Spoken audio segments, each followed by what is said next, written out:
Hey guys, welcome to Digit.in, and after purchasing a brand new Sony A7 Mark III, we had to go out and buy a bunch of batteries as well, because when you're shooting video all day and all night, you need a lot of battery.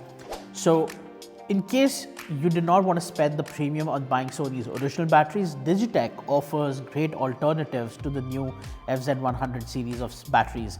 Now, in terms of the capacity, it's not that this is a higher capacity battery. The original Sony batteries offer 2280 mAh worth of capacity. This is the same thing right here, but they are cheaper. So let's just quickly go ahead and unbox these and see what's actually great about them. So these batteries, Digitek has been making third-party batteries for a long time. And right off the bat, it's nice that the box is sealed with a sticker, because that way I know that it's not been tampered with. And it's a nice case that you get. So typically third-party batteries will just, sort of, here's the battery, that's it. Now with this, you get a really good case, which is sealed pretty tight. There we go. And the battery itself sits in a nice housing. What's really cool about these Digitek batteries is, ever since Sony moved to these intelligent batteries, they have sensors on the inside that report various metrics like battery capacity, the battery health, temperature, all of that.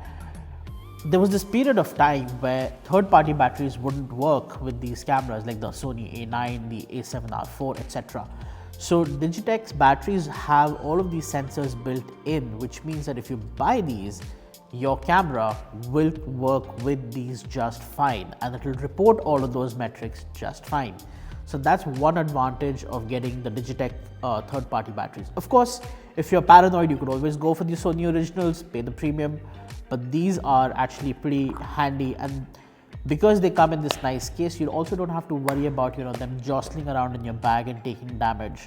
So it's actually very simple, they're pretty cheap, and that's the best part about them, and they work. So that's a quick look at the Digitek FZ100 batteries for the Sony series of cameras. And thank you guys for watching this video. If you have any questions, leave them in the comments below and we'll get back to you as soon as we can.